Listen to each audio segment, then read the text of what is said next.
Hello everybody, Adam here from the Catwalk Mono Railway and welcome back to another video. And today everyone, I'm going to be doing another loco review, but I'm not just going to be looking at one loco today, I'm going to be looking at two locomotives and basically comparing the two and giving, as always, giving you my thoughts on it. And today, once again, we're going to be looking at it from Hornby.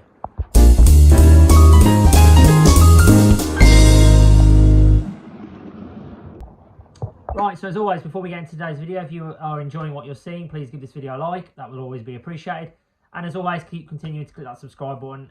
Again, I don't know how much I can keep saying thank you to everyone who's subscribed. We are getting ever closer to 500 subscribers, so thank you so much indeed for all your support, all your comments, everything you guys are doing. Thank you so much for all that. It means so much. So, as I said, we're going to be looking at not just one locomotive today, we're going to be looking at two. And I've got to be honest with you, before I start today's video, I'm already going to be telling you I'm going to be disappointed towards the end because there's a few issues I'm going to get through today. So let's go ahead and look. So we're going to be looking at two locos today. So we've got this to start with. So this is my Hornby City of London, obviously 46245. You know, I also, before I start as well, I made a video recently and I made a comment saying there's another word I continue to say quite a lot. I worked it out having watched it back. It was the word obviously. So I'll refrain from trying to say that one as well because, oh God, it does my head in when I watch it back and I edit it thinking, just stop saying it. But yeah, anyway, regardless of that. So yeah, so this is City of London, which I bought. We'll get to all that in a minute, sorry. And then we've also got this one, which is originally was City of Bradford. It has been renumbered as City of Coventry. You'll see it in a bit. And I'm going to give you my comparisons because it is basically the same locomotives in the exact same box. And they're two completely different locomotives, which begs the question of why I'm doing today's video. So, further ado, long story short, so this was the one we had first, City of London. I got this from a toy fair, Stafford Toy Fair to be precise. I paid £180 for this locomotive. Price-wise, I think brand new it was retailed at around £250, which is a lot of money, admittedly, for what you get, compared to the other loco, which I'll explain in a minute. I'll leave a link in the description to whoever's got one of these because they're quite hard to get hold of, I'm not going to lie. I was torn because I did want either this or William Stanier, which is obviously another Princess Royal class, or Princess Coronation, I should say. So I ended up getting this one. I ain't disappointed, it is a lovely locomotive. The other one, which I will show you, I'm slightly disappointed about. So City of Bradford, or City of Coventry as it is now, this one is completely different to City of London because there's various things I'll explain in a minute. And I have to say, for the price you pay for this one, slightly disappointed in my opinion, but I'll get to explain all that in a minute as well. So yeah, we're going to look at both. I'm going to detail both of them and give you my thoughts on whether it's worth the money, whether it's worth the buying, stuff like that. As always though, before we get into that, here is a brief history on the Princess Royal class and in particular, I keep saying Royal, Princess Coronation class and in particular the City classes, because there was a fair few of them. So here's the intro on that. The London, Midland and Scottish Railway LMS Coronation class was an express passenger class locomotive designed by William Stanier. They were an enlarged and improved version of its previous design, the LMS Princess Royal class, and on test were some of the most powerful steam locomotives ever used in Britain.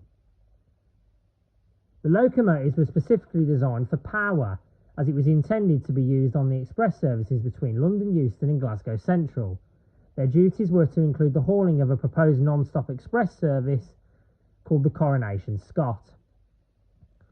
The first 10 locomotives of the Coronation class were built in a streamlined form in 1937. 5 of these 10 were specifically set aside to pull the Coronation Scot, although a later batch of 5 unstreamlined locomotives were produced in 1938. Most of the ensuing Coronation class were outshopped as streamliners. From 1944 until production ended in 1948, all new engines were built in unstreamlined form, and all the streamliners had their casings removed. The last of the 38 locomotives was completed in 1948. Number 6220 Coronation had held the British steam record between 1937 and 1938 with 114 miles per hour. However, in 1938 it was beaten by the LNER 446A4 Mallard. Number 6234, Duchess of Abercorn, still to this day holds the record for the greatest British power output to be officially recorded on an attached dynamometer car. This was achieved in 1939. After a successful decade of operations in the 50s, in 1955 the diesel locomotive began to take shape, and this made many of the class redundant, with the electrification of the main line between London Euston and Crewe resulted in the removal from this important section of the main line, as there was insufficient clearance between the locomotives and the overhead wires. With no work available for the Coronation classes, their services were no longer needed, and by late 1964 they were started to be scrapped. The first 5 locomotives, numbered 6220 to 6224, were built in 1937 at Crewe Works. These cost on an average around £11,600 each and were intended to haul the Coronation Scot. The locomotives were set in a traditional streamline livery, painted in Caledonian Railway blue, with silver horizontal lines along each side of the locomotive. In 1938, the second 5 locomotives of the class, numbered 6225 to 6229, which were named after duchesses, were also built in streamlined form. These cost around £11,300 each. However, these were painted in the red-maroon colour, which was similar to the Princess Royal class. Stanier, the designer of the locomotives, felt that the added weight and difficulty in maintenance due to the streamlining was too high a price to pay for the actual benefits gained at speed. Therefore, in 1938, a third batch of locomotives, once again named after duchesses, were built as number 6230 to 6234. These were built without streamlining and cost a very much more modest £10,600. During 1939 and 1940, the fourth batch of locomotives were built. There were 10 in total. These were numbered 6235 to 6244 to begin with, and were built streamlined to begin with. The first of which commenced as number 6235 City of Birmingham. The names of the cities for the locomotives would seem to have been adopted because the LMS seemed to be running out of names of duchesses. These locos again cost around an average of £10,600 for the first 5 and £10,800 for the second. The names of the cities in this batch were in strict alphabetical order. This came to an end when number 6244 City of Leeds was built. This was patriotically renamed King George VI in 1941. The fifth batch, again named after cities, comprised 4 locomotives between number 6245 and 6248. 3 engines were built during 1943 and the average cost was up to £10,900 due to the incorporation of recycled boilers. During the Second World War, the Materials Committee of the government tried to balance the needs for steel between civilian departments and the War Department. Despite these constraints, the entire batch was still outshopped in the streamlined form. The final 2 locomotives were constructed to the modified design of George Ivett, who succeeded both Stanier following his retirement and Stanier's immediate successor, Charles Fairbairn, who unexpectedly died in office. The first, number 6256, built in 1947, was the last of the class to be built before nationalisation, and therefore was named in honour of its original designer, Sir William A. Stanier. Stanier himself unveiled the nameplate in 1948. It was within the new regime that number 46257 was completed.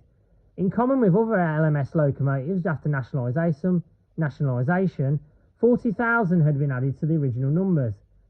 The spiralling cost after the Second World War, combined with the design changes, resulted in the individual cost of these locomotives escalating to a whopping £21,411. Following a report by George Ivett in 1945, smoke deflectors were introduced due to drifting smoke obstructing the crew's forward vision. The first locomotive to be fitted with smoke deflectors from the outset was number 6253 City of St Albans in September 1946. All following 4 locomotives included this feature. The first unstreamlined locomotive to be retrofitted was number 6232 Duchess of Montrose in February 1945. Ivett also suggested in his report in 1945 that streamlining would be removed, and this again was the case. The removal of streamlining proper commenced in April 1946 with number 6235 City of Birmingham. All de-streamlining coincided with the fitting of smoke deflectors and number 6243 City of Lancaster was renumbered as 46243 in April 1948. It was not de-streamlined until May 1949, however, and became the only locomotive to carry its British Railways number while still streamlined. Initially, all the locomotives were allocated to Camden Shed in London, and by 1939 there were 19 officially stationed there. This came to an abrupt end when the Second World War broke out, and it was declared in September, as the government had decreed, that in such an event all British large locomotives would be mothballed for the duration. Consequently, 7 of the class were immediately dispatched to either Holyhead or to Rugby via Manchester. Within weeks, the stupidity of this policy was realised and the locomotives would once return to service. In 1940, some of the class were relocated to Crewe and to Glasgow Polmadie. As the numbers grew, Crewe North was generally the beneficiary, but in 1946, Carlisle Upperby received an initial allocation of 6 of the class. At various times, locomotives were also second to Liverpool Edgehill. A typical allocation in the 1950s was Camden, though. Of the original 38 members of the Coronation class, only 3 locomotives to this day have been reserved. 46229 Duchess of Hamilton, 46233 Duchess of Sutherland, and 46235 City of Birmingham. 2 of the 3 have been used on the main line, which are Duchess of Hamilton and Duchess of Sutherland. Duchess of Hamilton is now currently owned by the National Railway Museum in York. Duchess of Sutherland is owned by the Princess Royal Class Locomotive Trust, located in the Midland Railway in Butterley. And 46235 City of Birmingham, the only city class in existence, now resides at the Birmingham Science Museum. There were attempts to save more of the class, one of which being 46243 City of Lancaster was the subject of an unsuccessful preservation attempt by Peter Beat. Right, so here we have the boxes then. So as you can see, looking at them, they are pretty much, well, they are literally exactly the same. I will notice with that one, City of Bradford, I'd say the maroon colour for the loco is slightly darker than the City of London one. But to be fair, it's very marginal. You can't really tell much of a difference. And of course, on the City of Bradford one, you've got the yellow markings on, obviously you've got them on the bogie wheels, on the tender, and then you've got them on the front, on the actual loco itself, and around the cab as well. Whereas on City of London, you've only got it on the cab. So, yeah, that's an interesting one. So anyway, let's open the boxes and have a look. Right, so in regards to the boxes, I'll probably open just the one because I'll be honest, that is exactly the same. In fact, no, we won't. We'll have a look anyway. So as always, your plastic packaging for your loco that you get. Nice to be fair, packaging wise, it's quite good. It comes very much secure, and of course you do get the extra pony wheels in there as well. And I think you also get a couple of couplings as well, which is obviously always a nice touch. But that's pretty much it. And then, as always, you get your booklet. I will only show the one because, as I said, the one in that box is exactly the same. It's literally, well, because it's the same locomotive, isn't it? So, anyway, let's get to the booklet if I can actually get it open. Sorry, it's a cold day, everyone, so please bear with me. We're getting to autumn now, aren't we? Right, so as always, like I mentioned in my previous video, sorry, let me move that out of the way so it's better. Obviously, make sure you're keeping your wheels lubricated when the camera focuses in. Come on. There we go. Jesus. Lubricated.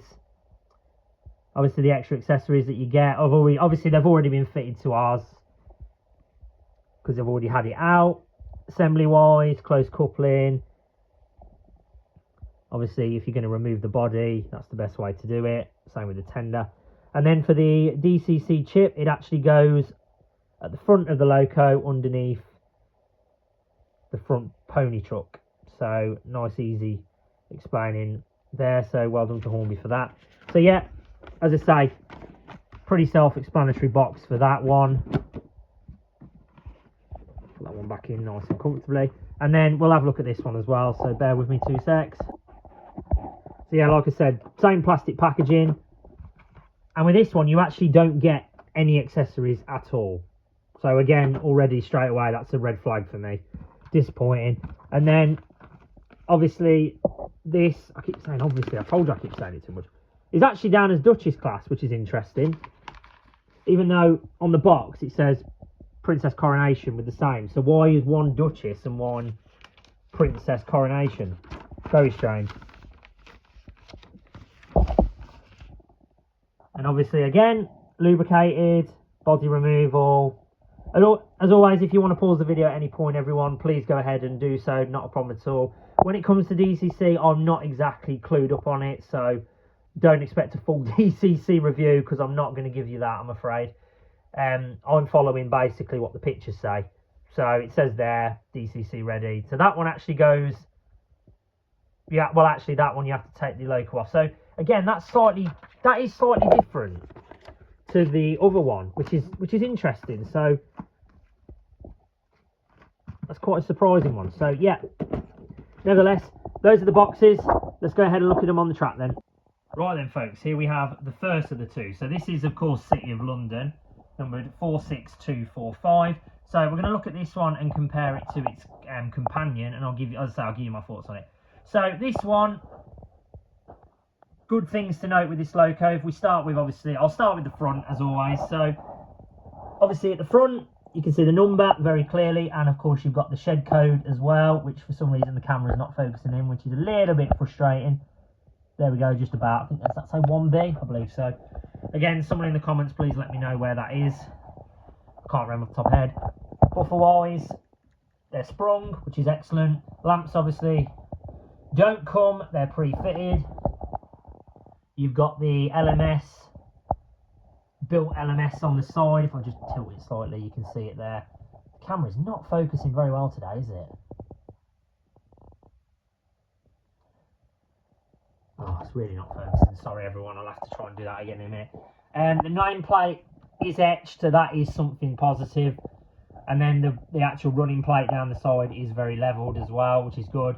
You've got your whistle at the top, your safety valves. You've got the hatch under the cab, which does actually open as well. Sorry, I couldn't have missed it there. Yep, so the hatch opens in the cab. You've got obviously the number on the side, which is in excellent yellow marking. Same with the light crest on the tender, and the coal doesn't look too bad as well, in my opinion. Back of the loco, you've got obviously all the gauges on the back as well, where it says LMS. You've got all the tender stuff, so obviously how much water's in the tender and stuff like that as well. However, if you look at the back of the loco, the first major issue I have with this is that little hole there. I don't know if that's meant to be there, personally. Someone probably please let me know in the comments if that's meant to be there, because it doesn't look right to me. Buffers at the back are obviously sprung as well, so that's another positive, but yeah, a little bit disappointed. And then in the cab, you can probably can't see much, unfortunately. Let me just move that tender slightly to the side. So cab detail wise, it is all there. There are two drivers in there, so I can't show you it all. But cab detail wise, it is all there, which is positive. But I mean, looking at it, is a lovely looking engine. So I'm quite happy with it. Obviously, the smoke deflectors on the side are good as well, which is obviously excellent as well. There's no issues with that. But I know a lot of people have said when they had this loco that there was a bit of damage to the front pony as well, which I have to say was disappointing. And my side steps, when I actually got them, were slightly damaged as well. Now, bear in mind, I didn't buy this brand new. I bought this pre-owned. So I was slightly disappointed. You can actually now see the LMS in crew on the side as well. So the camera's finally started to work. Vacuum pipe at the front is fine. So, but as I was saying, yeah, a lot of people had issues with this. And I can see why. And also, in terms of running, I will show you later on, but it won't do it now because we've obviously changed our setup. But when we had the layout in, just in this part here, this, for whatever reason, would not run on the outside tracks. It would only run on the it wouldn't run on the inside tracks, if I get that correct. On the outside track, it was fine, but for some reason, it kept cutting out. I don't know if that's because of something to do with us or something like that, but it just would not pull anything on the third track, so I don't know why that is. Now it's absolutely fine. Now it's linked to the whole thing. It's now linked perfectly. But for some reason, it just would not link. So I don't know if anyone else has had any issues with that. Please let me know what you think of that. So overall, I was actually not a bad locomotive. Is it worth the 200 and say RRP 250 you pay? Personally, I don't think it is, because there's not that much detail. I mean, it's okay, don't get me wrong, but if you're comparing it to what it is to what you pay for locos nowadays, like, I mean, I did obviously my turbo motive, which I've done recently. I can understand why that's worth the money, because you're paying for a metal body, whereas this is just plastic, isn't it? So yeah, slightly disappointing. Now, if we flip the comparisons to its counterpart here, this is of course 40 City of Coventry now. It was, of course, City of Bradford. This one, I have to say, I am very disappointed with Hornby for this, because they have charged the exact same price for City of London for this one, which of course was City of Bradford, and it disappoints majorly in comparison. So obviously this one has been changed, because obviously at the minute it has got an etched nameplate there, which is City of Coventry 46240. City of Bradford did not have etched nameplates, or ours didn't at least. And the most frustrating thing about this was the fact that you won't be able to see it. Not that you can see, not that there's anything to look at in there anyway. This has absolutely no cab detail whatsoever. I do not understand how you can justify charging nearly £200 for a locomotive, which is exactly the same as that one. All they had to do was replicate it. I don't understand how they've basically done that and put no cab detail in. That is absolutely appalling. Hornby, you should hang your heads in shame with that one. Disappointing with that. Sprung buffers as well. Guess what? It doesn't even have sprung buffers. Look. Oh no, it does. Ignore me. I've made myself look like a right arse there. No, it does. I thought it didn't. Oh, well done. You can do that at least. Obviously, it's got no vacuum pipe. The number is fine, so that's something at least. And then obviously the running plate is fine as well. No, there's no wheel under that one, but again, I think that was realistic. It wasn't wheel off. This has been weathered, so it does look better, but again, I have to say, I think it was slightly disappointing, and even on the back, it doesn't look too bad, to be honest. Coal-wise, we've actually put our own in as well. I thought the coal in that was poor, to be honest. And then the hatch on the top, guess what? You guessed it. No, it doesn't open. Safety valves are not even coloured in. Safety valves have not even been coloured. I mean, they've been weathered over now, but they weren't even coloured as well. So again, that is very disappointing. And the whistle as well, wherever the whistle is there, it's not really coloured in very well, I'll be honest. I know if you guys thinking, well, you've weathered the loco. Yeah, we have weathered the loco, but it was still the same when we had it. So my comparisons, this was an absolute disappointment in my opinion. It looked, I really love it now. It looks fantastic, but at the time I just thought that's a real disappointment. For that, which I thought was okay, decent run, well, struggled to run to start with, that disappointing. So yeah, not great at all. But anyway, that's the way. That's so my personal opinion. If you want to get one of these, go for that one, or maybe go for William Stanley. Don't go for City of Bradford, because you're going to be disappointed if you're paying that much for what you get. So that's my thoughts on it. Right, I'll put them on the track, give them a run, and then I'll give you my final thoughts on it and moving forward. Right then everybody, here we have it on the track, and we're going to give it a test run now. So it's a decent runner, I will be honest, but like I mentioned previously, there are a few faults with it that I will say and will mention. So one thing I also forgot to mention when I actually was showing you the detail inside, one thing that has already bugged me is that side step there, which I've noticed is slightly loose, so I'm going to have to glue that back on, so that's already a bit of a problem, so we'll get that sorted. So let's give it a bit of a test run, and like I said, if you watch, well, like I said in the previous part, this did have a bit of issues when we first started running it. It started off a bit jerky. Since it's been running, it is a lot better, but you'll see. So I mean, there you go, an example. That took till about, what, 40 to get it to go. So that's not exactly a great start, is it? Runs okay in reverse. That's not a problem. Seems to be running reasonably well there. So like I said, it runs really well. Like, there's no real problems with it running. It just seems to be a little bit, say, frontwards, it's just a little bit jerky. I don't know why it's so, considering it's supposed to be the top of the range model, it's a little bit of a pain, but it seems to be okay now.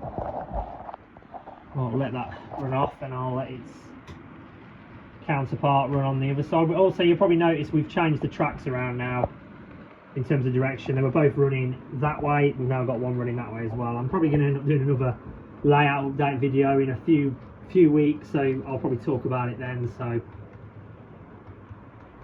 leave that one to me. So like I said, they run really well. Like, well, you'd expect them to run well for the price that you pay, really, but in terms of, like I mentioned, in terms of detail, it's just a little bit disappointing in terms of the fact that you're paying, well, today's modern price, you're paying what, £200 for a Loco, and well, they can't even be bothered to put the cab detail inside. So yeah, I have to say, a little bit disappointing on Hornby's behalf, that as well.